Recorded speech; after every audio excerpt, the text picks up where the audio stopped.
El tema que vamos a tratar en esta mesa son las estrategias de respuestas ante la pandemia y las lecciones que dejaron como aprendizaje esas estrategias de respuesta. Para enmarcar un poco la charla y el material que va a ir volcando en esta charla cada uno de los expositores, que ya a medida que van a ir hablando los vamos a ir presentando, tenemos que decir que Argentina, como el resto del mundo, enfrentó una pandemia que se constituyó en un hecho sanitario y epidemiológico muy trascendente, no solo a nivel del sistema de salud, sino que involucró todos los componentes de la sociedad, que generó incertidumbre, que generó preocupación, pero también generó situaciones de respuesta y de sinergia en esa respuesta que pudieron, en el caso de la Argentina, dar respuesta favorable a la demanda de la población. Estas situaciones de crisis, como todas las situaciones de crisis que se presentan a nivel individual, a nivel comunitario, a nivel país, a nivel mundial, terminan sacando lo mejor y también lo peor de las sociedades. En nuestro caso, en Argentina pudimos ver que entre todos los trabajadores de la salud y en el componente político de conducción de los espacios sanitarios, hubo una respuesta que evidentemente con el correr de los años, con el correr del tiempo, vamos a evaluar efectivamente como favorable. El COVID fue una epidemia, la epidemia de COVID fue una epidemia que cruzó transversalmente a la sociedad. Digamos, fue, si se quiere, una situación sanitaria absolutamente democrática.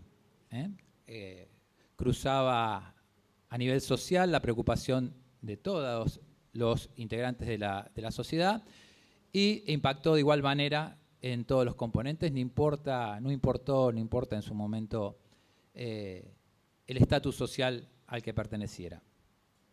Y la respuesta fue dada también de igual manera, sin importar, como es habitual en el sistema de salud, sin importar la condición social, económica o política de la persona que demandaba asistencia. En ese contexto se generaron acciones de control de la pandemia en Argentina, de mitigación del daño, que evidentemente dieron un muy buen resultado. Y que los trabajadores de la salud en su conjunto, los equipos de salud, podemos caminar, digamos, orgullosos de que pudimos dar respuesta a una situación que en el mundo se presentaba muy ominosa. El análisis de la respuesta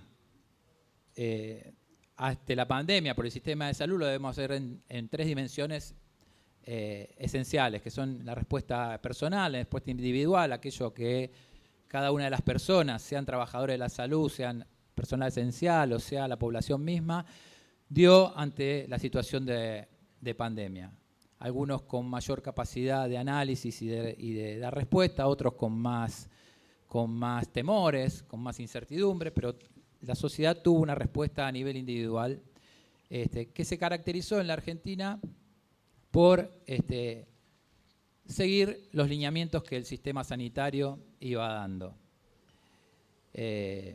Algunos sectores presentaron sus dificultades, presentaron sus inconvenientes y algunos sus contradicciones y algunos su oposición al proceso que se venía dando en esta epidemia COVID, pero todos pudieron expresarse y pudieron tener una actitud frente a la epidemia. El segundo componente fue el componente comunitario.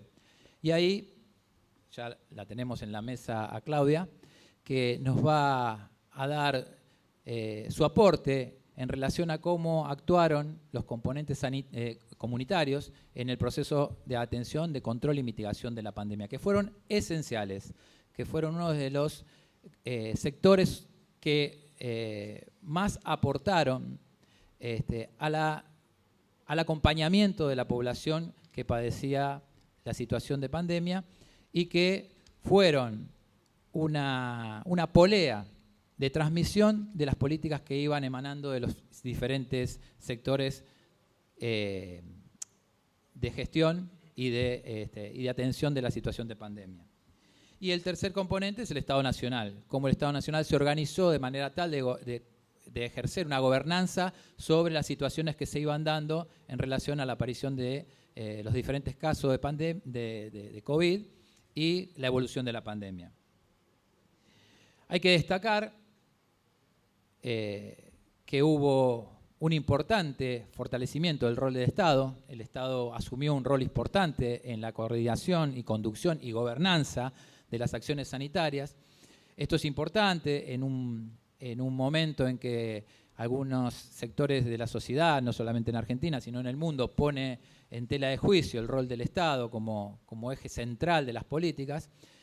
Acá, en esta experiencia, hay que revalorizar fuertemente la acción del Estado para no solo coordinar los instrumentos existentes en ese momento, sino para generar nuevos instrumentos que fueron, en definitiva, lo que nos permitieron cerrar el proceso pandémico sin haber tenido conflictos en la atención de los pacientes que así lo requirieran.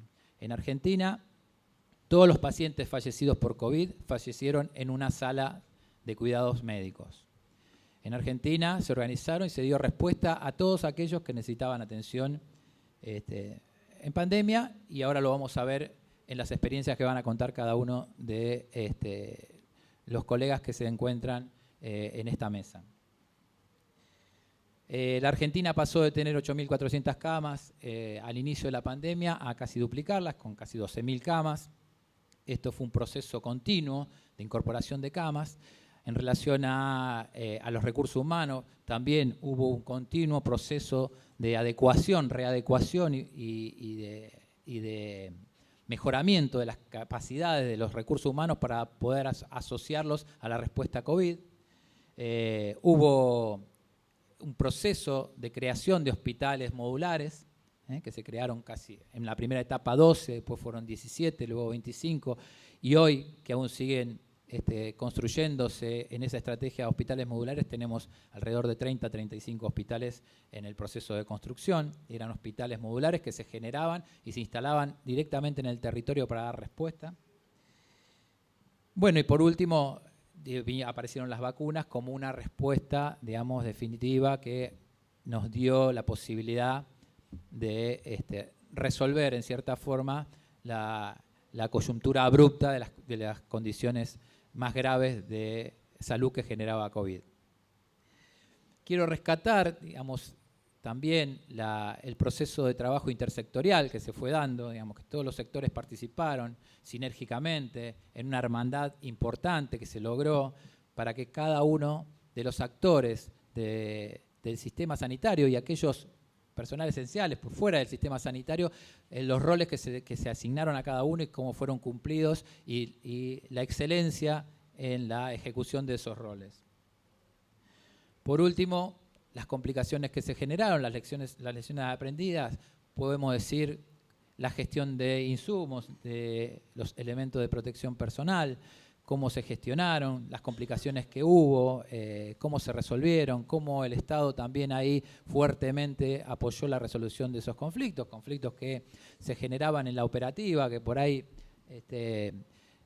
no fueron absolutamente limitantes de la acción, pero sí que generaron en su momento bastantes complicaciones. Por ejemplo, le puedo contar como anécdota, nosotros en ese momento yo estaba en la conducción del Hospital Garrahan, que si bien los niños no hacían la forma grave de la enfermedad, no afectó el COVID mayormente a los niños, pero sí a aquellos chicos con enfermedades preexistentes, fibrosis quística, enfermedad cardiopulmonar, ellos sí tenían riesgos. De hecho, los 7 niños que murieron porque tenían una enfermedad de base de ese tipo, pero cuando tuvimos que salir a la gestión de los elementos de protección personal, que en Argentina había colapsado el mercado interno, tuvimos que salir a comprar en el exterior, compramos en China y nos pasó que compramos en Shanghái y el vuelo de aerolínea que lo tenía que traer iba a Hong Kong, con lo cual tuvimos que hacer un traslado en una empresa privada de aeronavegación para que traslade los insumos comprados a Hong Kong, un retraso, el vuelo que llegaba y se tenía que ir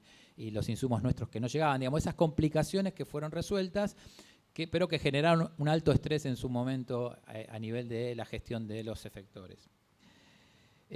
Así que vamos a recibir los aportes y las ideas y las experiencias que han quedado en cada uno de nuestros compañeros que están acá presentes en la mesa, y vamos a comenzar por el primero de los expositores. Lo voy a presentar. Fernando Ali, que está a mi derecha, es especialista en administración hospitalaria y hoy cumple la función de gerente de los efectores sanitarios que tiene propio el PAMI. Así que le doy la palabra a Fernando y bueno, gracias por estar con nosotros.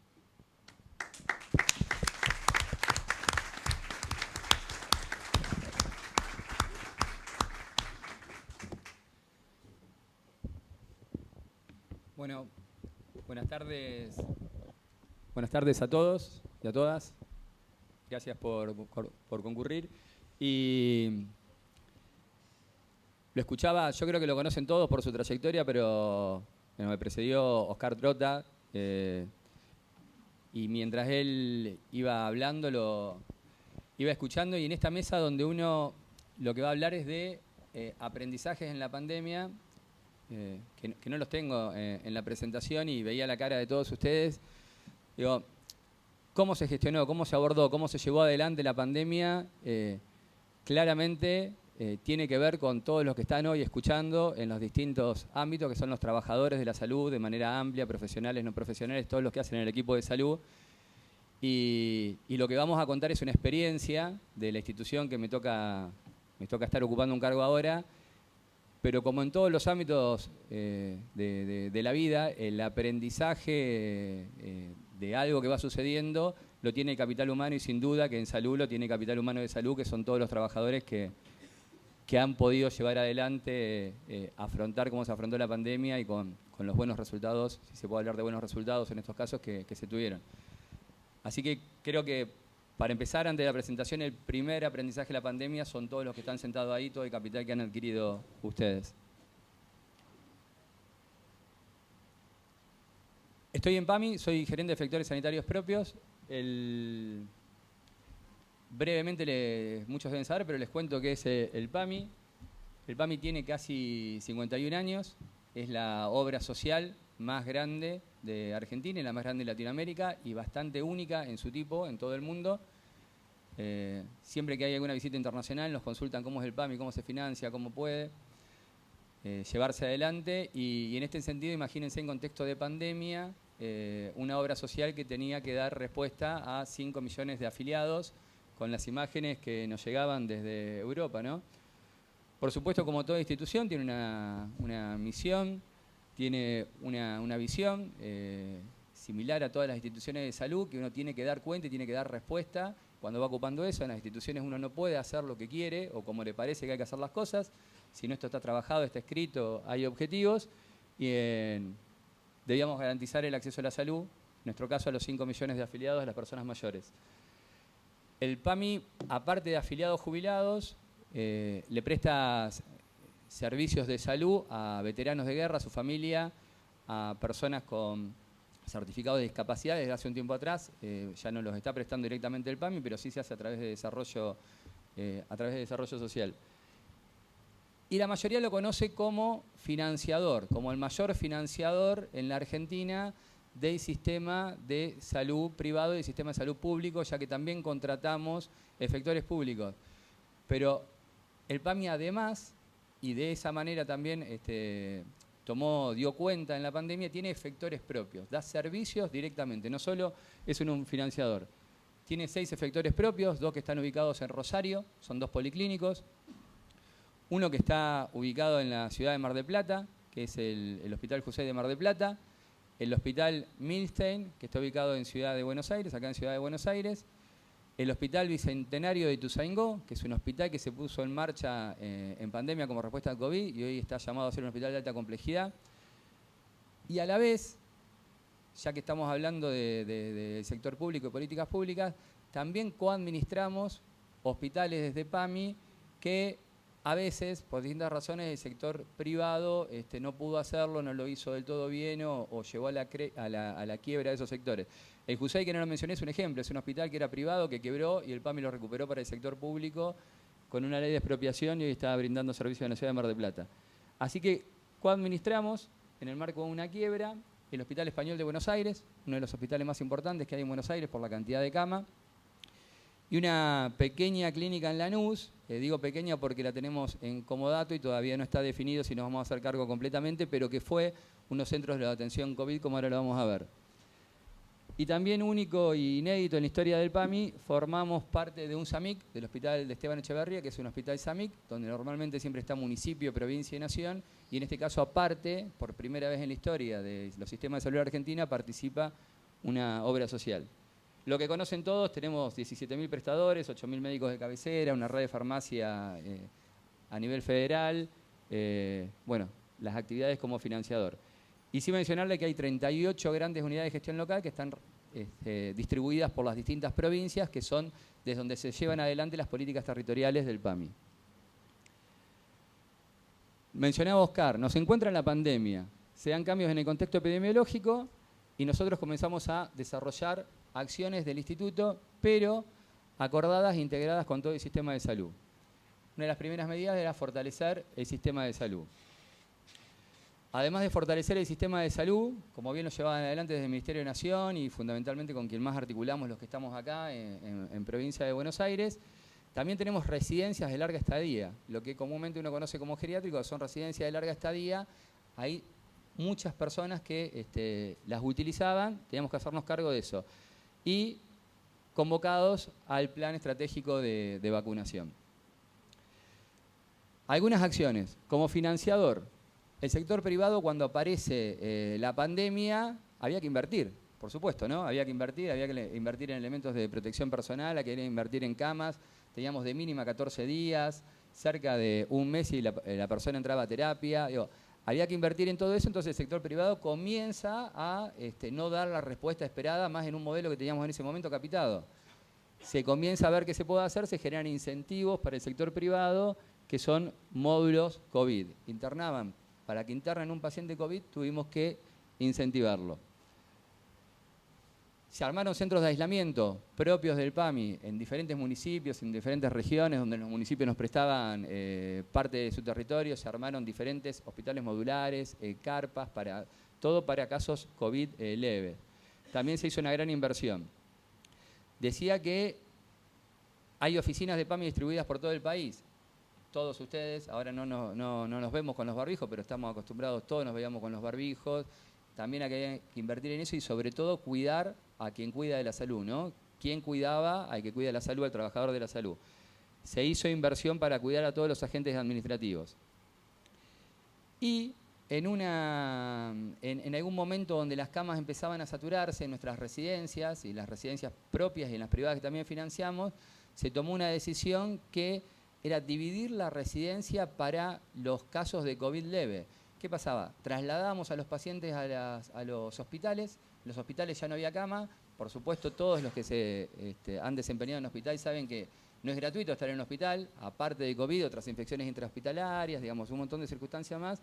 Se hizo una inversión para dividir las residencias de larga estadía en lugares de contener a pacientes, personas con COVID leve, de los que no eran contacto estrecho, los que no tenían COVID.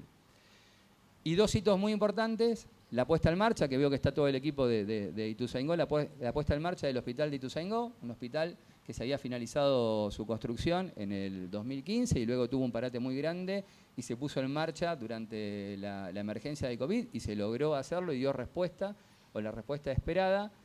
Y la adecuación del Hospital Español de Buenos Aires, con esta gran cantidad de camas que le digo que tiene, que debe rondar las 360 camas, en el primer hospital de recepción COVID con respecto a PAMI de todo lo que es el AMBA. De un día para el otro, cuando el sector privado no dio vuelta, el PAMI, administrando una quiebra con continuidad, convirtió su hospital y su cantidad de camas en el primer receptor para pacientes COVID. Bien, ¿se escucha mejor ahí? Perfecto. Esto lo paso un poco rápido para respetar los tiempos, pero la primera foto es el Hospital Bicentenario de Ituzaingó. Se puso en marcha durante la pandemia, en pandemia, gracias a todos los trabajadores. El Hospital de Esteban Echeverría, colaboramos como un hospital SAMIC, somos parte del Consejo de Administración. En Rosario, los policlínicos PAMI 1 y PAMI 2, sobre todo en el PAMI 2, se abrieron los sectores de cirugía, se abrieron nuevas guardias, se agregaron camas, se agregaron respiradores, lo que han vivido la mayoría de ustedes en cada uno de sus lugares de trabajo. El Hospital Bernardo Hussein, un hospital que, como les conté, había sido expropiado por allá por el 2015, se habían inaugurado los consultorios externos y después, en tema de internación, había ido muy lento hasta que nuevamente, en el contexto de la pandemia, se pone en marcha con una nueva guardia, bueno, para dar respuesta a las necesidades de la ciudad. Y la Clínica Lanús, que tiene que ver con este comodato que estamos administrando, que fue un centro de aislamiento inicial de 40 camas. Estaba el aislamiento, ¿sí? Y debíamos mantener las distancias entre las personas. ¿Qué hace el PAMI? Comienza con telemedicina, seguimiento de todas las patologías habituales, garantizar continuidad de la atención, que fue lo más difícil, creo que para todos los sectores. Se hacen convenio con algunos prestadores de PAMI para poder llevar adelante distintas formas de chequeo, de autochequeo del afiliado y trasladarlos en combis propias a los diferentes efectores, a aquellas personas que era necesario para garantizar continuidad en sus atenciones. Programas especiales, uno de los primeros programas que sacamos es el programa de residencias cuidadas. Estas medidas que contaba de los establecimientos de personas mayores, un establecimiento que tiene 400 personas internadas de más de 65 años en plena pandemia, había que tomar medidas para eso, ¿no? Se armaron comités epidemiológicos territoriales junto con la UGEL, en muchos casos se convocó a los municipios que participaron. No está puesto en la presentación, pero convocamos a los agentes de prensa de cada uno de los lugares. Es muy importante cuando pasan situaciones de este tipo, de pandemia, de epidemia o situaciones de catástrofe, el rol, creo que lo tenemos más que claro todos, el rol que juega la prensa. Nos pueden hacer querer absolutamente cualquier cosa, como pasa habitualmente con algunos de los canales más hegemónicos. Y orientamos a promover cuidados integrales en la comunidad, no solamente trabajar adentro del hospital o puertas adentro del hospital, sino poder trabajar puertas afuera del hospital con la comunidad. Formamos parte de la campaña de vacunación a nivel de todo el país, pero fundamentalmente en la provincia de Buenos Aires, donde la provincia de Buenos Aires articuló con la conducción del PAMI llevar adelante la vacunación en todas las residencias de personas mayores, más allá de las que eran prestadoras del PAMI. Esto tiene que ver con la experiencia que habíamos ganado en vacunación antigripal con muchos años anteriores y también, por supuesto, con la vocación de la gente del Ministerio de Salud de la provincia de Buenos Aires de elaborar articuladamente. Comenzamos la vacunación en las residencias el 30 de enero del 2021, pero recordando que están presentes los equipos de Ituzaingó, el 29 de diciembre de 2020 colocamos la primera vacuna en Ituzaingó, simbólicamente al jefe de la terapia intensiva, mostrando que lo más importante también para poder dar respuesta era cuidar a los trabajadores de la salud. Estos son algunos datos, no se los voy a mencionar, pero estamos en la quinta dosis, continuamos trabajando en conjunto con los ministerios y con los municipios. Ahora, el PAMI no solamente da prestaciones de atención de productos de la salud hospitalario, financia prestaciones de productos de salud hospitalario, también da prestaciones sociales. Entonces, esto que afectaba absolutamente a todos, una de las redes más importantes para nuestros jubilados son los centros de jubilados. Es donde la persona concurre habitualmente, donde aquella persona que a veces no tiene la red familiar encuentra sus amistades, encuentra su taller, encuentra cuestiones para hacer de movimiento, cuida su salud de manera integral. Esos centros de jubilados empezaban a ver que mermaban sus afiliados, no se podía concurrir por supuesto, entonces generamos distintas acciones para apuntalar y fortalecer la continuidad operativa.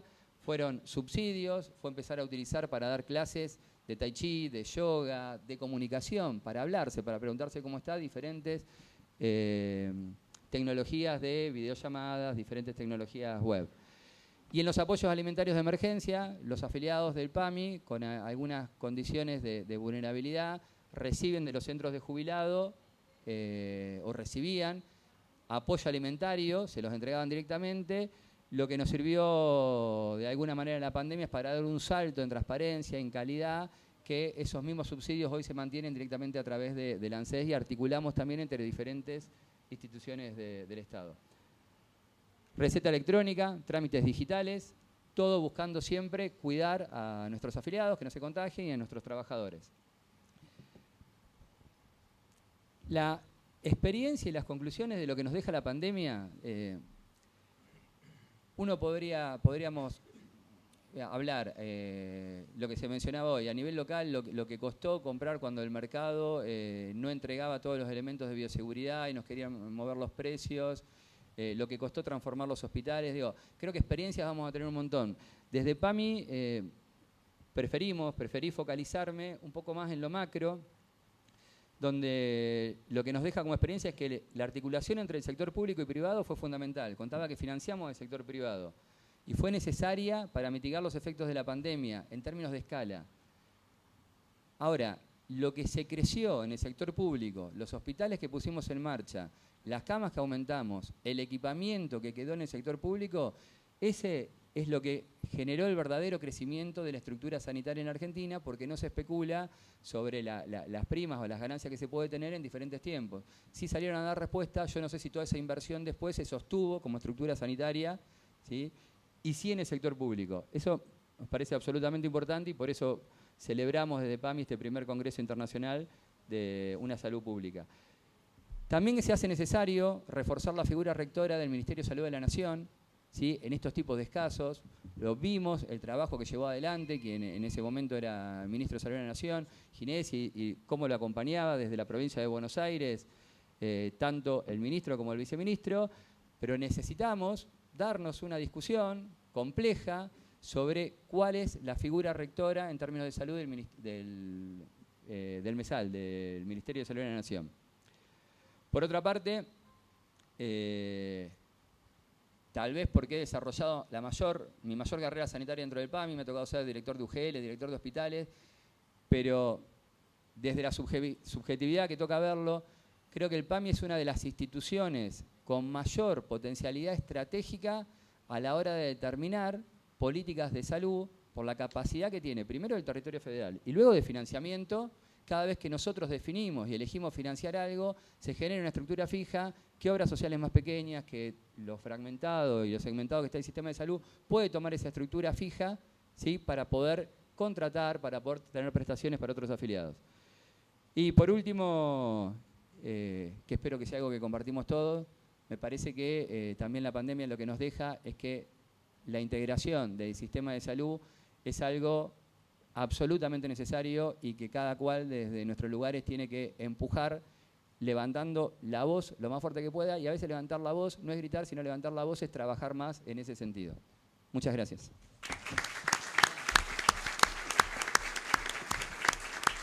Gracias, Fernando.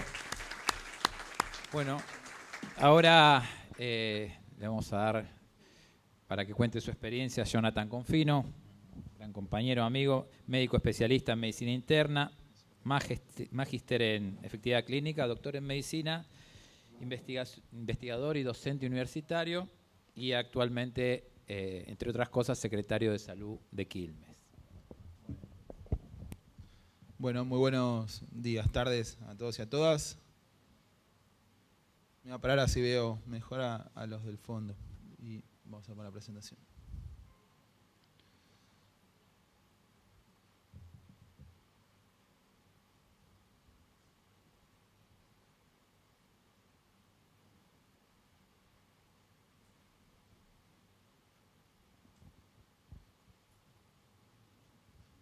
Bueno, creo que ahí estamos. Bueno, primero, Oscar, agradecerte mucho la invitación y a través tuyo a la Asociación Argentina de Salud Pública por el Congreso, que está saliendo muy bien, y en particular por invitarnos también a compartir reflexiones de la pandemia. A mí me parece que es importante por diversos motivos. Creo que por un lado porque ha sido una tarea que todos llevamos adelante desde lo personal y desde lo profesional, muy dura, y creo que con mucho orgullo que sentimos todos pudimos estar como equipos de salud a la altura de las circunstancias, y creo que también es bueno reconfortarnos con eso. Me parece que también, y creo que es lo más importante, la pandemia nos deja muchas lecciones y nos deja muchas claves de cómo tenemos que abordar lo que viene. Y creo que eso es lo más importante, más allá de lo primero, que bueno, Fernando lo compartía recién y seguramente el resto de los colegas en la mesa, porque en la integración del sistema de salud y en el abordaje de los desafíos que vienen, me parece que en la pandemia hicimos cosas más que interesantes para tomar nota.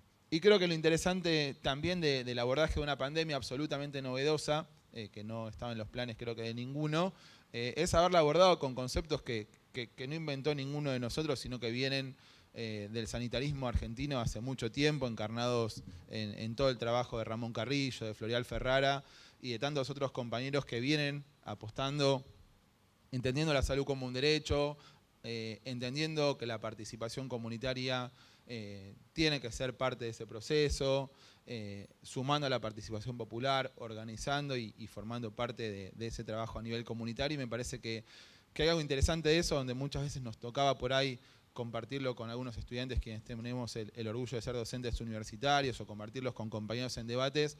Nos tocó la responsabilidad a muchos de nosotros de abordar una pandemia con recetas viejas, si se quieren, que muchas veces no por viejas no eran actuales o no eran efectivas, sino que necesitaban bueno, justamente ponerse en práctica con todos los recursos y con toda la decisión política necesaria.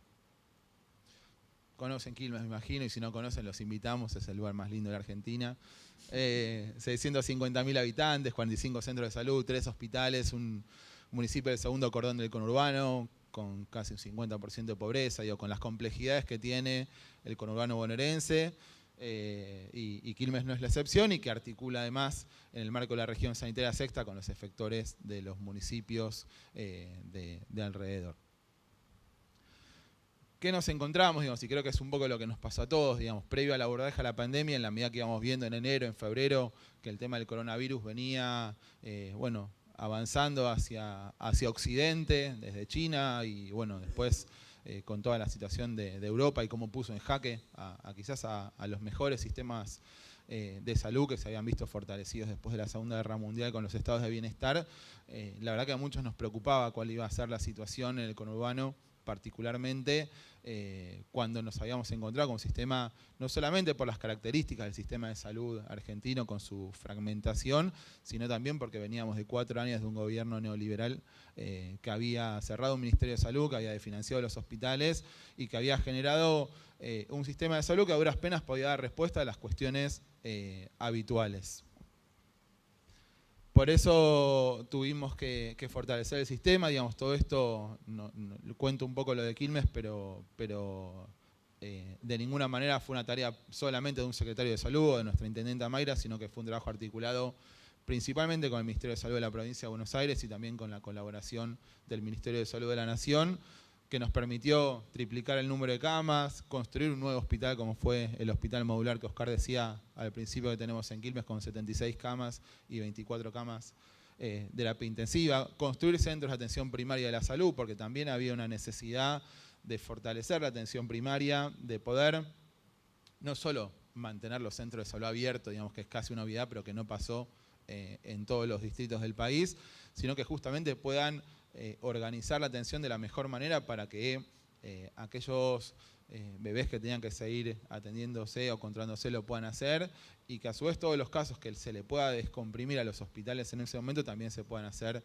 desde los centros, por lo cual se siguieron construyendo centros de salud, se construyeron centros de aislamiento extrahospitalarios donde se abordaba la salud de una manera integral, donde aprovechamos ese momento para hacer talleres de oficios, donde aprovechamos esos momentos para promover, por ejemplo, charlamos hace unos días, lo recordamos en el marco de una firma del municipio de Donante, la donación de plasma de convaleciente, que también había sido uno de los ejes del abordaje de la pandemia, por lo menos en 2020, y cómo justamente reconvertir eso que le estaba pasando a muchos vecinos, particularmente de barrios populares, que por cuestiones de vivienda tenían que estar en centros de aislamiento extrahospitalario, cómo reconvertir eso en solidaridad. Y muchos de esos vecinos que tenían que recuperarse en los centros de aislamiento terminaban donando plasma, terminaban aprendiendo cosas que cuando volvían al barrio resultaba muy beneficioso.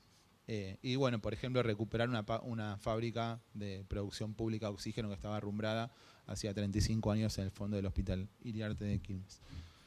La articulación intersectorial lo comentaron los colegas que me antecedieron en la palabra, y esto es a modo de ejemplo, digamos, pero la Universidad Nacional de Quilmes ha cumplido un rol fundamental en esto, no solamente con mucha generosidad cediéndonos los espacios para conformar un centro de aislamiento extrahospitalario, sino para luego en 2021 y 2022 convertirse en un centro de vacunación, analizar todos los hisopados de Quilmes durante el año 2020 y 2021. Digo, yo creo que como estos ejemplos hay en todo el territorio nacional, y no solamente con el sector académico universitario, sino con otros municipios, con la provincia, con PAMI, con IOMA, con asociaciones de profesionales. Creo que también la solidaridad que hemos visto en la pandemia es parte de lo que me parece importante destacar.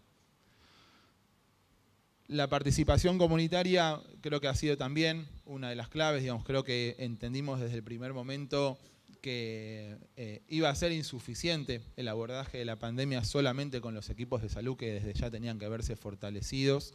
Y creo que invitar o convocar a otras organizaciones sociales y políticas de cada uno de los territorios no solamente era necesario desde los sanitarios, sino que era estratégico, porque me parece que teníamos que convocar y hacer parte a quienes mejor conocían el territorio, valernos de herramientas de epidemiología comunitaria también, porque muchas veces recibíamos las notificaciones a través del CISA, que dicho sea de paso, se fortaleció en la Argentina el sistema de notificación obligatoria, el sector privado empezó a notificar como nunca antes en la historia, pero aún así quienes mejor sabían quiénes eran los vecinos que habían perdido el olfato y que por ende tenían un caso de COVID, eran los propios vecinos que decían tal perdió el olfato, tal le pasó esto, tal está engripado, y era una manera también de anticiparnos desde el territorio a lo que por ahí 3, 4, 5 días después nosotros recibíamos notificado. Y era algo que era a su vez muchísimo más valioso en los sectores populares, donde por ahí la notificación del caso, como nos pasaba en Villa Azul, le llegaba a Avellaneda y no a Quilmes por cuestiones del domicilio, para poder abordar todo de manera temprano. Los operativos detectar creo que los conocen todos, pero creo que hay algunos elementos que creo que son interesantes porque también nos marcan un camino para lo que viene, que tiene que ver con la búsqueda activa, en este caso de casos de COVID, pero la búsqueda activa como forma de vida casi, como forma de trabajo.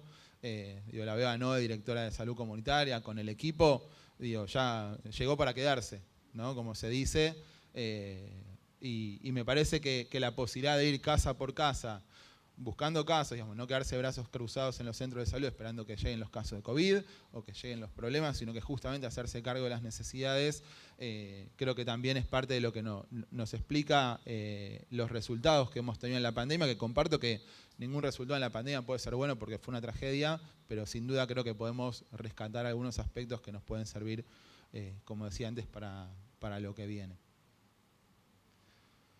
En algunos barrios se generaron formalmente y se formalizaron comités operativos de emergencia, como fue el caso de Villa Itatí, donde el lema de quédate en casa era imposible. Esto de quédate en casa entendimos todos que era un privilegio de clase. No hay quédate en casa en un barrio popular donde muchas veces las condiciones de vivienda o las costumbres hacen que el propio barrio sea el lugar del aislamiento, entonces eso obligaba a que el abordaje sea de otra manera, y que de esa manera también compartamos la responsabilidad con las organizaciones de los barrios, la vigilancia activa, la organización de dónde tenía que estar el camión de los hisopados, cómo organizar también la asistencia alimentaria y de qué manera alguna organización social por ahí cocinaba y preparaba comida y después había alguna otra que la llevaba por las casas, y cuando íbamos a las casas nos asegurábamos que los vecinos que tenían que estar aislados estén efectivamente aislados y de esa manera cuiden el barrio,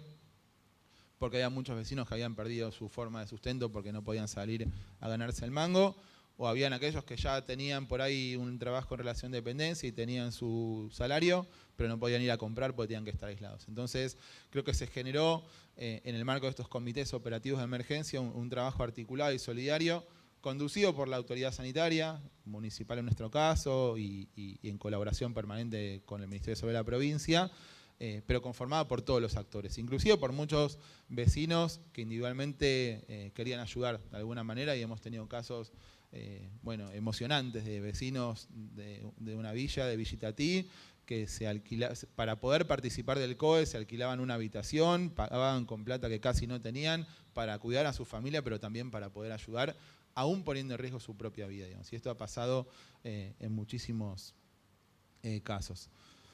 Muchos de esos trabajos hemos tenido la posibilidad también de publicarlos en revistas, de presentarlos. Me parece que también tenemos que tener la posibilidad de sistematizar toda esa enorme tarea que hemos hecho y y bueno, no solo compartir lo que hemos hecho nosotros, sino también convocarlos a que si tienen alguna experiencia que no se haya contado lo suficiente, hagamos todos los esfuerzos necesarios porque creo que vale la pena que sigamos compartiendo mucho de eso.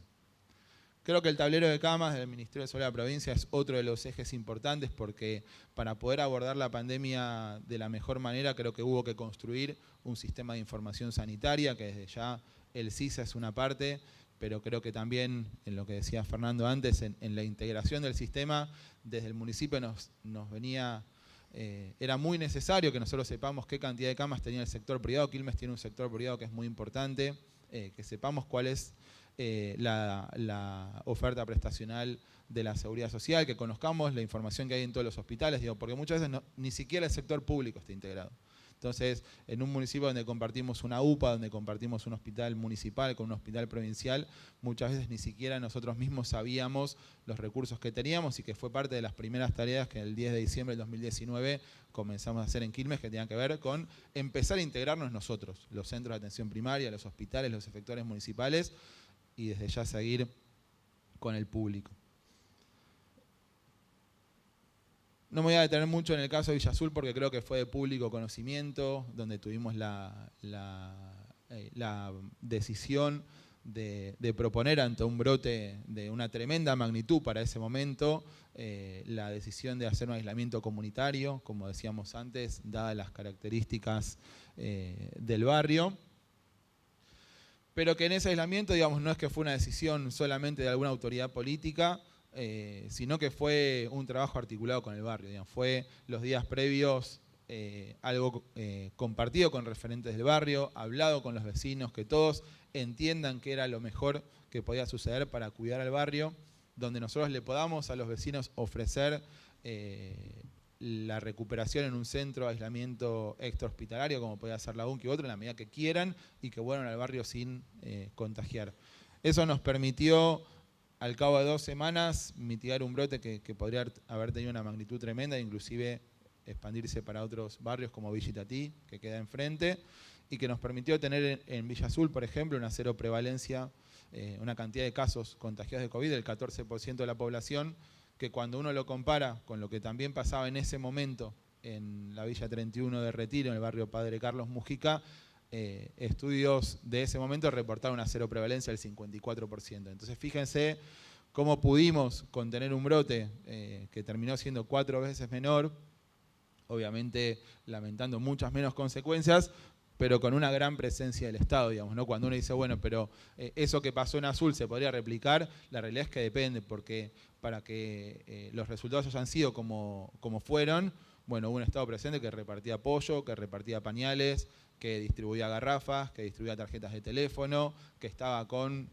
500 trabajadores y trabajadoras y militantes y vecinos atentos a cualquier necesidad que podía haber en cualquier momento. Desde una mujer que tenía que ir a parir y tenía que salir del barrio, a un velorio o alguna situación que sea.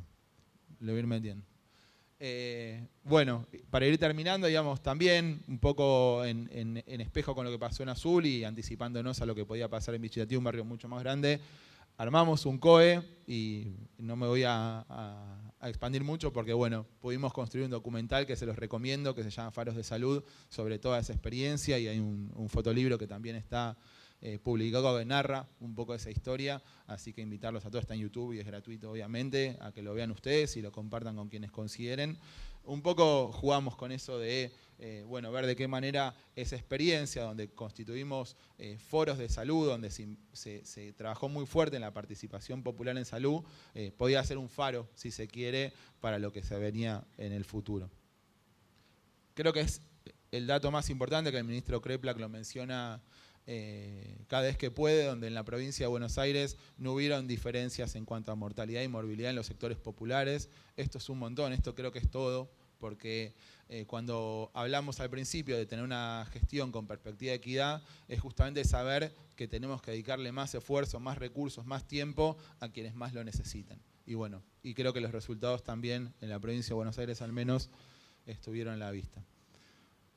Bueno, no me voy a detener mucho en lo que fue la estrategia de vacunación, pero sí resaltar de que también es un ejemplo donde quienes accedieron a las vacunas fueron principalmente quienes lo necesitaban porque estábamos más expuestos, o como los adultos mayores o las personas con comorbilidades se podían enfermar o morir. Y creo que hemos visto una situación en los vacunatorios donde bajaba una persona de una 4x4, de un Uber, llegaba caminando, o de un colectivo, hacía la misma fila, se sacaba la misma selfie, recibía la misma vacuna y se iba de la misma manera contento, digamos. Y eso es hasta contracultural, si se quiere, porque nos acordamos muy al principio cuando decían, ¿por qué no se vende en las farmacias? ¿Cuál es el problema de se vende en las farmacias?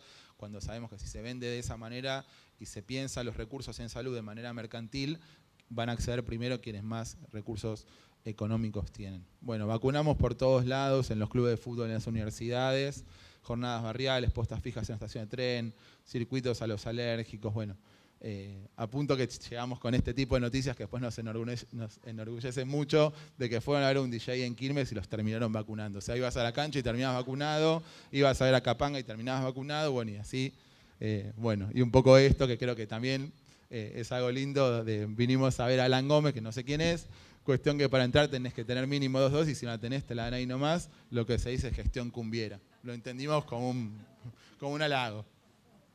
Así que bueno, nada, para terminar, resaltar algunos aspectos de soberanía sanitaria. Me parece que también el abordaje de la pandemia tuvo mucho de eso, donde desde nuestro país apostamos a romper la bipolaridad mundial, si se quiere, y apostar al acceso a vacunas rusas, que por cuestiones geopolíticas gran parte de los países de Europa y de América no accedían, y eso nos permitió, como dijo el compañero recién, el 29 de diciembre, el mismo año en el cual había empezado la pandemia, en la Argentina nosotros estábamos vacunando, donde también se apostó al desarrollo a través de la industria nacional farmacéutica, al desarrollo de las vacunas, y bueno, eso creo que pudo dar una respuesta a lo que fue un fracaso a nivel mundial, que fue el fondo COVAX de la Organización Mundial de la Salud, de que todos accedan a las vacunas, cuando sabemos que fue algo que no pasó.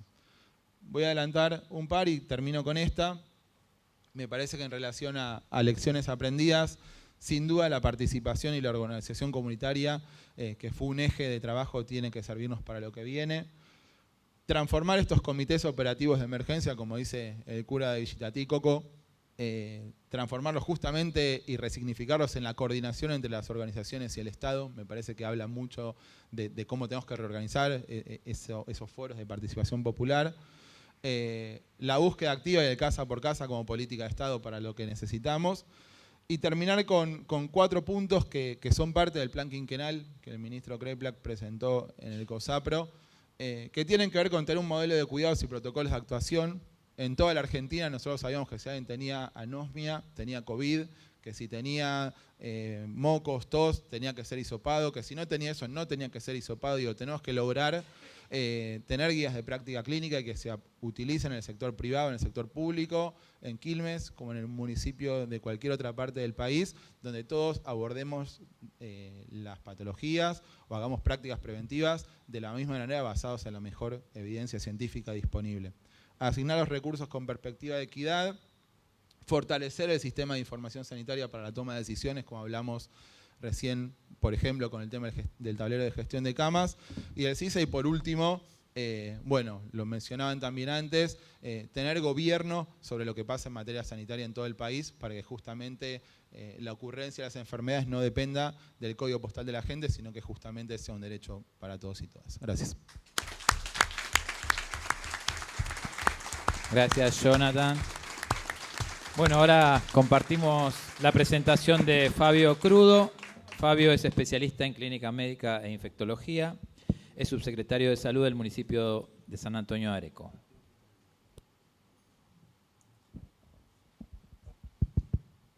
Buenos días a todos.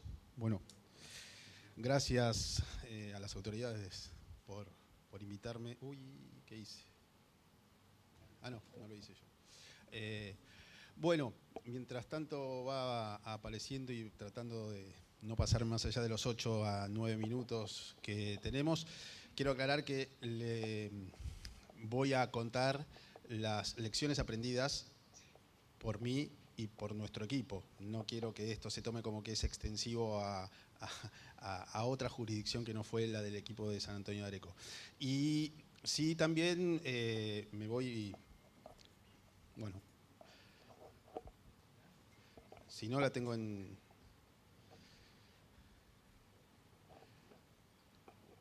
y que quizás algún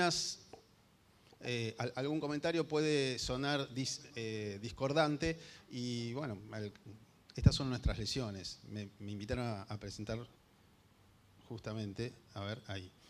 Bueno, abordaje de la pandemia en San Antonio de Areco, que hace este tipo viniendo a presentar la experiencia de un pueblo de 30.000 habitantes. ¿Sí? Bueno, me invitaron, yo no tengo la culpa que me invitaron. Abordaje de la pandemia en San Antonio de Areco. San Antonio de Areco está a 100 kilómetros de la ciudad de Buenos Aires, o sea, tiene una relación permanente con el AMBA, porque, digamos, proveedores, etcétera, están todo el tiempo yendo y viniendo. Como propio ejemplo, trabajo en Cava diariamente. Y tiene una particularidad que asegura la equidad. Este es el Hospital Emilio Zerboni, que es el único sector sanitario. O sea, pobres, ricos, buenos, malos, petizos, altos, todos terminan en este hospital. ¿Sí? Entonces sabíamos que la única terapia intensiva era la de este hospital, la única sala de internación era la de este hospital. ¿Sí? Y yo voy a empezar por atrás, entonces por mostrar un poquito de resultados para decir, bueno, por eso tenemos estos aprendizajes que consideramos que fueron cosas que aprendimos. Y vuelvo a insistir, que aprendimos en el equipo de San Antonio de Areco. Punto. Hasta ahí llego y el que quiera puede tomar alguna o no. Primero, decidimos en marzo, cuando todavía San Antonio de Areco no había tenido ningún caso, en un momento y por un momento eureka de alguno de los participantes del equipo, ¿sí?, tomar la idea de transformar este problema, que es este cuco que se nos venía, en una oportunidad para generar un modelo de intervención. Y como dice el preámbulo, con acuerdos preexistentes, como ya teníamos en el municipio de San Antonio de Areco convenios, a ver si, no sé cómo se... ahí. Como teníamos convenios con diferentes entidades, con la Universidad de Buenos Aires, con la Asociación para el Desarrollo Sanitario Regional y con la Fundación Mundo Sano, hicimos un consorcio para enfrentar la pandemia, tratando de investigar y de tratar de generar información que se pueda pasar a la acción en forma lo más inmediata posible.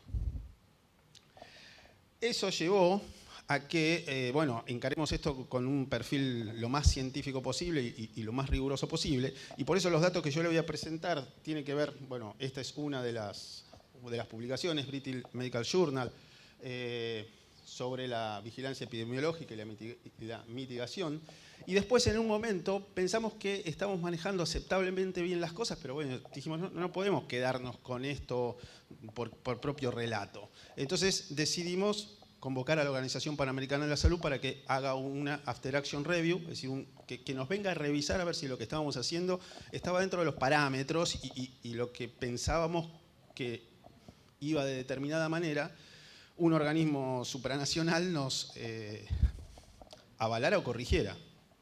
¿Sí? A todo esto, obviamente, los estados son los que se relacionan con la OPS, por lo tanto, cumplimos con la rigurosidad de invitar a la provincia y invitar a la nación. Y participar, no invitar.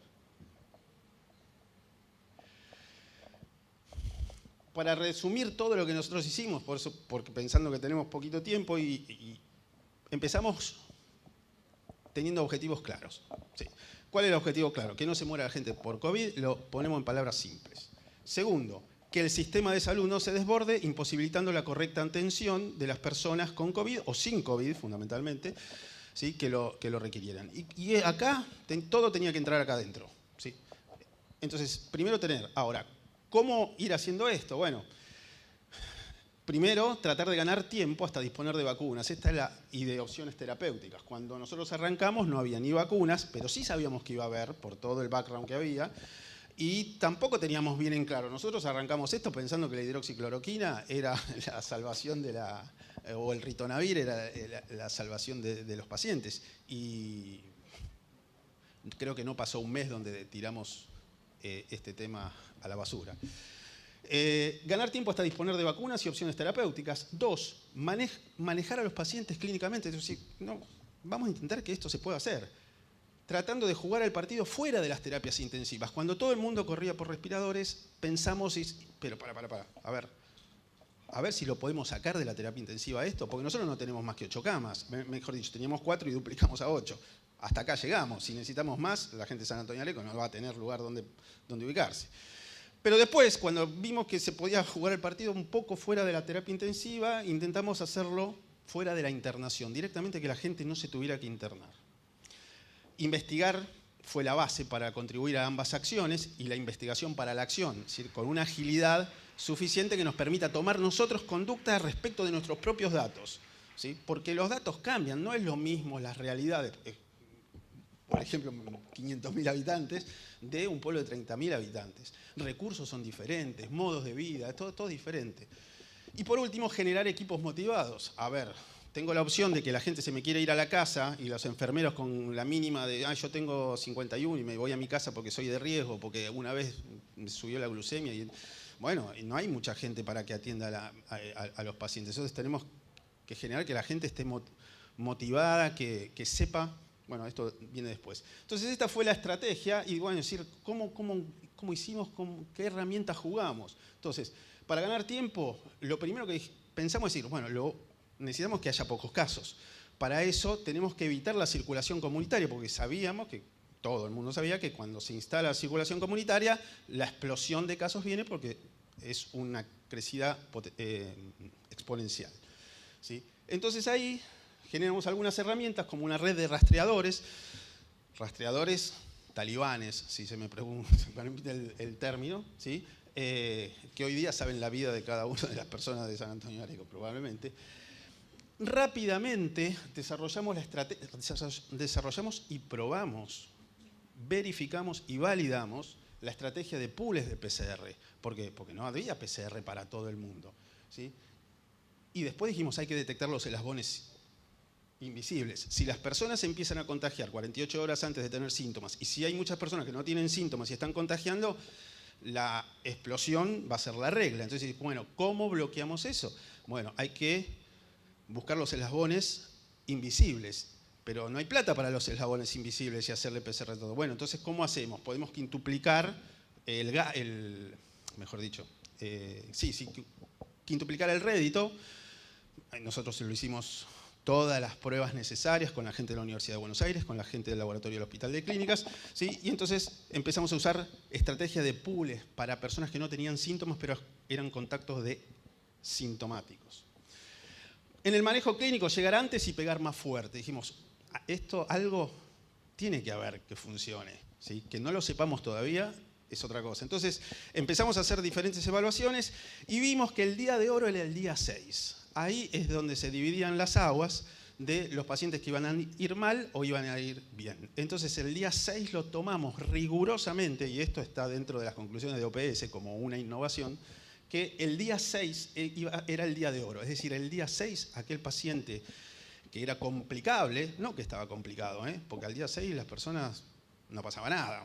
Muchas personas se sentían bien, saturaban bien, ¿sí?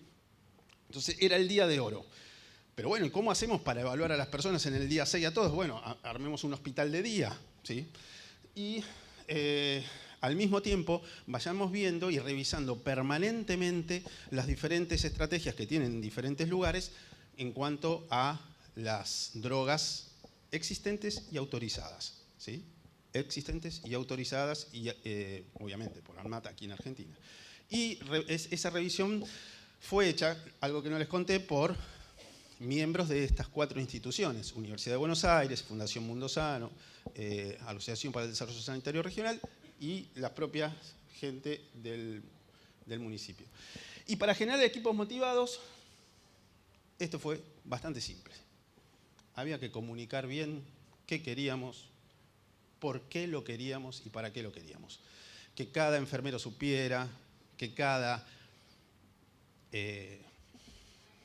actor sanitario supiera el verdadero rol que juega. A veces, si en un reloj cada engranaje no sabe su participación en cuanto a marcar la hora, ¿sí? Lo único que sabe el engranaje es que tiene que dar vuelta, pero no sabe la importancia y la necesidad de que esa vuelta sea perfecta y sea como tiene que requerir todo el mecanismo. Entonces, para nosotros generar la motivación fue generar comunicación que incluya a la población.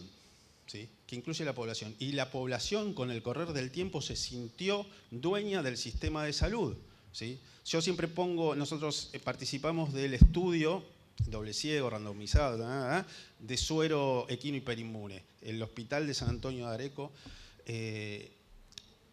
Una vez, ya medio pasado la pandemia, o la peor parte, voy caminando por la costanera y había 3 gauchos sentados tomando mate. Y nadie me conocía a mí, yo pasé por atrás. Y uno le decía a otro, aquí en San Antonio de Areco probamos el suero equino. Sí. O sea, se sentían dueños del estudio y era parte de la población. A ver si sigo bien.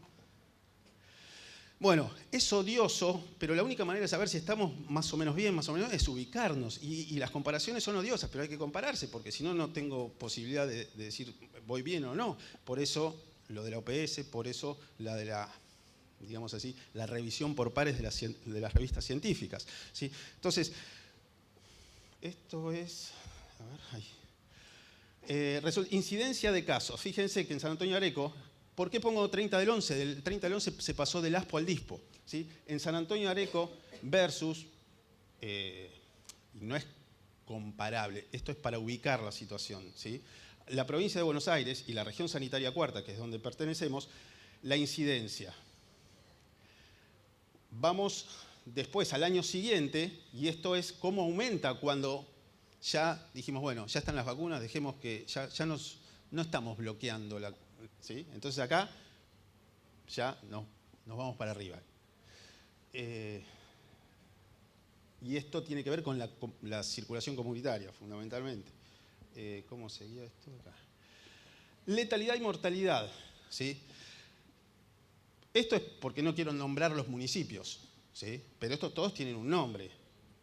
Pero bueno, las comparaciones son odiosas. Pero esta fue al 30 del 9 del 2021, ¿sí? Las letalidades y más duro, un dato más duro, la mortalidad. Esto analiza cada 10.000 habitantes, porque acá si yo cuento de una manera u otra los positivos, que aquí no están los asintomáticos de los testeos en pools, ¿sí? Y aquí podemos ver, ¿sí? las diferencias. Y lo pongo así para no marcar ninguna particularidad. Y acá también para ubicarlo, ¿sí? Respecto a las tasas de letalidad y la mortalidad, respecto a el general de la región sanitaria y el general de la provincia de Buenos Aires. Es decir, bueno, y por último, como decíamos, de sacar el partido de la terapia, esto es la ocupación de terapia intensiva. Nunca llegó al máximo de ocupación, o sea, nunca tuvimos al sistema totalmente completo. Lecciones aprendidas para ir terminando. Importancia del desarrollo de modelos de abordaje según las características locales. Nosotros le llamamos traje a medida. Cada jurisdicción tiene su particularidad y no hay que salirse de los lineamientos rectores de los ministerios, ¿sí? Pero tienen particularidades en las diferentes áreas. Importancia de la relación medida correcta, medida oportuna, para que sea una medida eficaz. Muchas veces tenemos medidas que son correctas, pero si no se aplican en el momento correcto, no sirven, ¿sí? Y después podemos decir que fueron correctas, sí, pero no fueron eficaces, no fueron en el momento correcto. Si nosotros el testeo de pools lo hubiéramos hecho un mes y medio después, no hubiera servido para nada, hubiéramos gastado plata. Sí. Importancia de la investigación propia para la toma de decisiones. Nosotros investigamos en el propio lugar para tener datos propios que nos hablen de la realidad nuestra. Esta investigación propia nos llevó a que también evaluáramos, está a punto de ser publicado, la cinética de contagios en las escuelas y nos demostró que las escuelas no participaban en absoluto. Y nosotros lo podíamos hacer, ¿por qué? Porque podíamos ir a las casas, teníamos los rastreadores de la gente. Se puede hacer en una ciudad más grande y probablemente no. Pero nosotros en un pueblo de 30.000 habitantes donde tenemos 4 grandes escuelas a donde van todos los chicos, pudimos investigar eso, pudimos ir a las casas a seguir y todos los casos que se producían en la escuela respondían a actividades que no eran dentro de la escuela. Pero obviamente nosotros estamos bajo un área, digamos, de educación donde si no hay clases, no hay clases. O se suspenden en tal situación las clases y somos absolutamente consecuentes con esas con esos lineamientos. Importancia de sostener una actitud crítica y reflexiva permanente. Todos los días dudábamos de nosotros mismos, ¿sí? Y de lo que estábamos haciendo para empezar. Si dudamos de nosotros, dudamos de los demás también. Pero con una idea crítica de tratar de mejorar. No quedarse con el no se puede por falta de recursos, ¿sí? Porque acá hubo más recursos, pero que los salimos a buscar. No fueron recursos que estaban dentro del sistema público, ni del municipio, ni de la provincia, ni de la nación. Salimos a buscar por otros lados. Buscar alternativas. Revisión de protocolos en forma permanente, se los había comentado antes, incluso revisábamos todo el tiempo qué estaban usando en otros lados donde le habían pasado peor. Importancia de la comunicación para la motivación de los equipos, revisión de los resultados por pares como oportunidad de mejora. Porque si yo digo, estoy haciendo las cosas bárbaras, y puede venir otro y me dice, no, vos haces las cosas un desastre. No, así termino relatando algo que yo creo o que me parece, ¿sí? Entonces necesitamos que nos revisen, que nos critiquen y estar abiertos a que nos digan lo que vos estás haciendo no sirve para nada o sí sirve, pero hay que modificar esto, lo otro, las experiencias son diferentes. Tomar la crisis como oportunidad, eso se produjo en un momento eureka, todo el mundo estábamos asustados, y todo el mundo estábamos en la competencia por conseguir comprar el último respirador que estaba a la venta, ¿sí? Hasta que en un momento vino un insight y dijimos, no, pero ¿por qué corremos todos los gatos si nosotros somos un perro? Entonces, ahí es donde paramos la pelota y dijimos, a ver si podemos salir un poco de esto. Porque no vamos a poder comprar más respiradores ni hacer una terapia intensiva para 30. Tomar la crisis como oportunidad, importancia del acompañamiento de la autoridad política. Y esto lo que quiero decir es que, la verdad, en San Antonio de Areco, la autoridad política se puso a las órdenes de la autoridad sanitaria. No fue al revés, en esa circunstancia. Y oportunidad de asociación público-privada para potenciar los modelos de abordaje. Por eso salimos a buscar otras alternativas. Esta es mi última diapositiva. Estas son, bueno, después se adhirió en el 2021 a este consorcio, digamos así, de la Universidad Nacional de San Antonio de Areco. Pero vuelvo a insistir, Mundo Sano, Universidad de Buenos Aires, Asociación para el Desarrollo Sanitario Regional y el municipio. Esta foto es la única foto que hay en toda la historia del Hospital Zerboni donde todos los trabajadores están juntos. Nada más. Bueno, gracias Fabio. Y ahora sí, para terminar con nuestra última presentación, Claudia Conget, la conocemos, es vicedirectora del Instituto de Ciencias de la Salud de la Universidad Nacional Arturo Jauretche.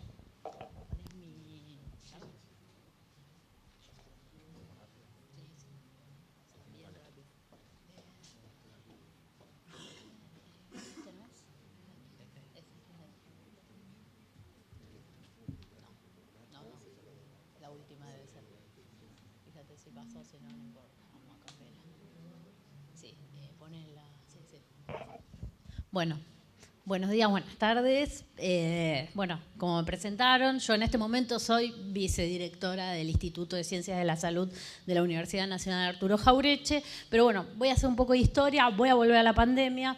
En diciembre del 2019, cuando asumimos nuestro gobierno, nos tocó ir con un equipo que trabajamos en forma conjunta con el doctor Arnaldo Medina. Él fue como viceministro de Salud de la Nación. Nosotros fuimos a la Dirección Nacional de Emergencias.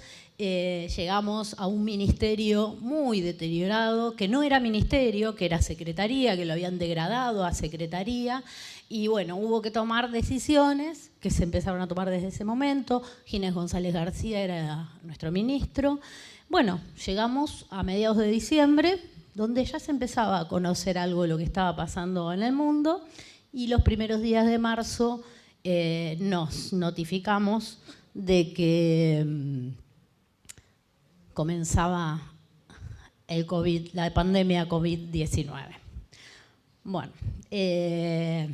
tuvimos que tomar decisiones La primera decisión y una de las más importantes creo que fue, y que la tomó Ginés, esto que decían de los respiradores, ¿no? De hacer compras centralizadas y que no, si yo era Pérez Compán, por ejemplo, y me podía comprar mi respirador y alguien de un barrio humilde del conurbano no se lo podía comprar, no lo tuviera, ¿no? Bueno, una decisión de política pública fue esa, ¿sí? De centralizar las compras para que cualquier argentino que necesitara una cama y un respirador la tuviera.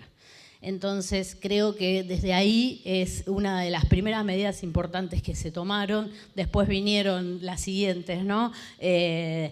Hospitales modulares, tuvimos también la decisión de la compra de las vacunas, trabajar en forma conjunta, porque la verdad que lo pudimos vivir, que trabajamos y nos reuníamos todos los equipos, ¿sí? De todos los ministerios, ¿sí? Ministerios de todas las provincias, no se discriminó a provincias de que fueran de otro color político y se trabajó en conjunto y se colaboró. Equipos de nación, estuvimos, creo que el primer lugar que hicimos abordaje fue en el barrio Padre Mujica, en la conocida como Villa 31, fuimos los primeros equipos en llegar a ese lugar para hacer aislamientos preventivos. Bueno, un poco lo que pasó fue que llegamos a un estado deteriorado con trabajadores que muchos eran grandes, que tenían problemas de salud, que no iban a poder continuar, se tomaron decisiones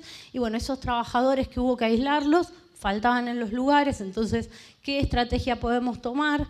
Y se fueron tomando distintas estrategias y muchos de nosotros éramos docentes universitarios, en el caso como Jonathan, que compartíamos, yo era docente en ese momento en la Universidad Nacional Arturo Jauretche, y dijimos, ¿qué podemos hacer?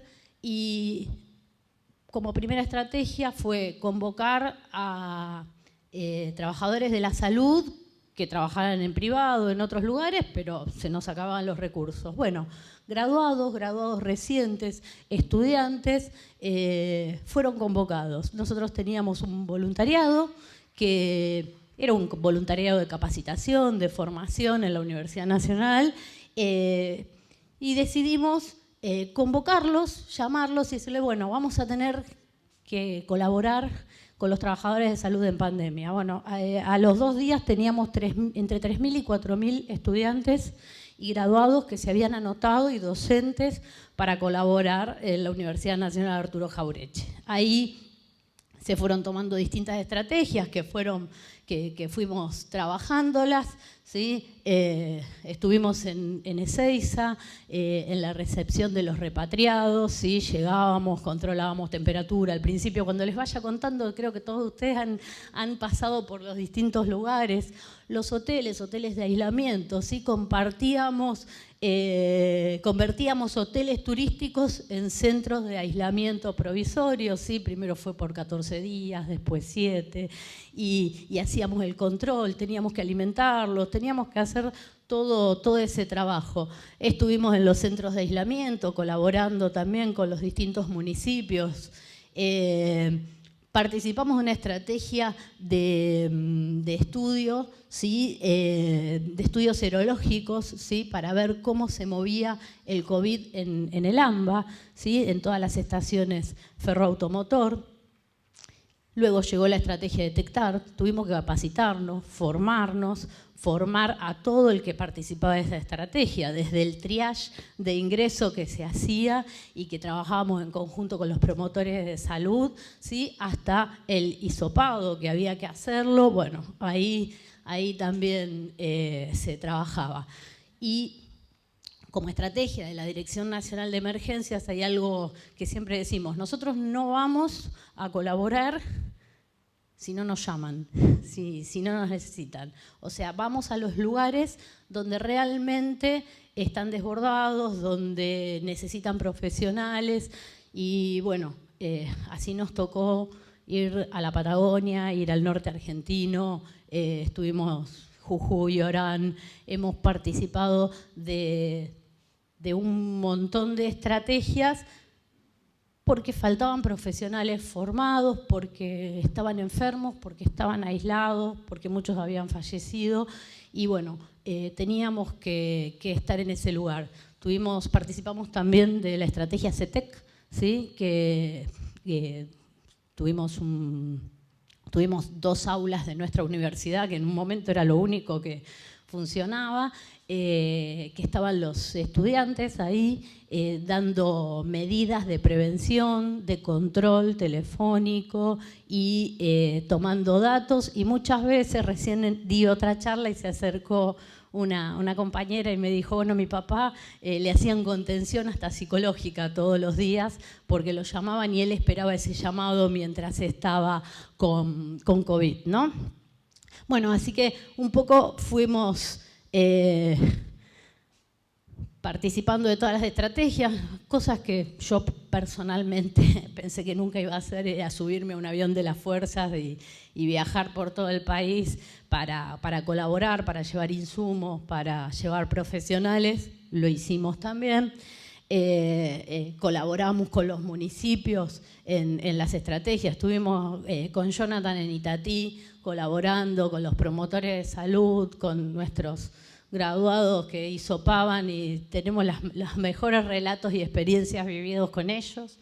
Y bueno, y fuimos avanzando y formamos a los vacunadores eventuales, ¿sí? También voluntarios fueron vacunadores, usaron la estrategia de vacunación dentro de la universidad y en los distintos barrios como itinerantes, ¿sí? Capacitación, han estado trabajando con las comunidades, ¿sí?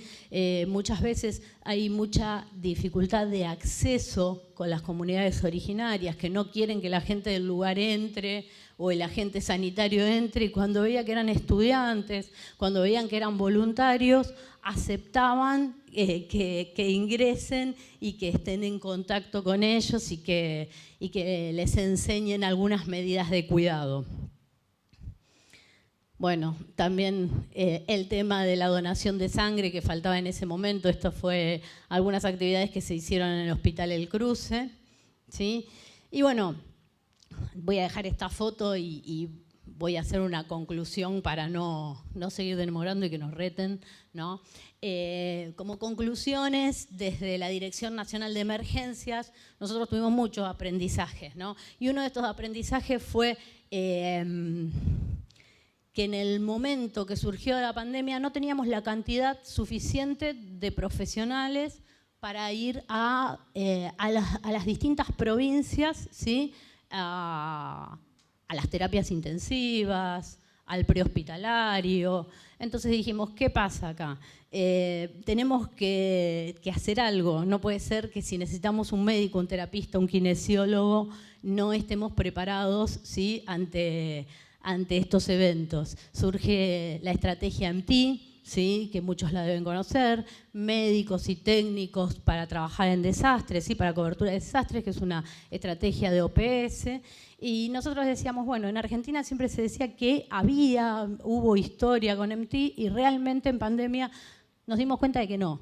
Entonces, como aprendizaje, nos pusimos todo un equipo, esta estrategia al hombro para empezar a formar estos equipos. Que el día de mañana que necesitemos un terapista, que necesitemos un kinesiólogo, que necesitemos un epidemiólogo y que tenga que ir 10 días a una provincia, no se tenga que tomar vacaciones y dejar su propio descanso de lado porque el Estado no le puede dar respuesta a esto. Entonces, estamos trabajando, ¿sí? desde nuestra dirección, ¿para qué? Para formar para capacitar junto con OPS a estos profesionales y hacer convenios tanto con lugares públicos como privados, ¿sí? Para que si un día surge una situación, ese profesional se pueda licenciar, no tenga que pagar sus guardias, tomarse vacaciones y que esté dispuesto a colaborar con su país, ¿sí? Uno de los detalles y una de las estrategias que decimos, bueno, nos quedó como aprendizaje de esta pandemia.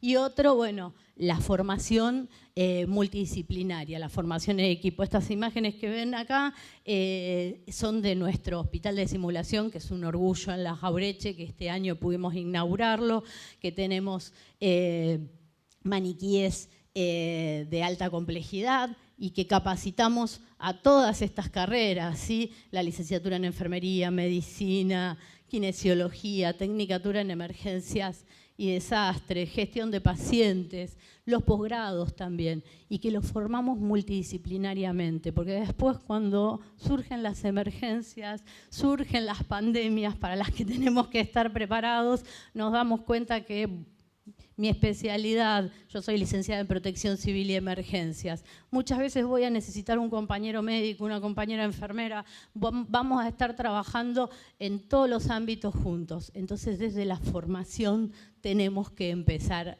a tomar estas estrategias, ¿sí? De formar en equipo, con habilidades blandas y con distintos temas que tienen que ver con la currícula de cada uno. Así que bueno, muchas gracias por invitarme a participar.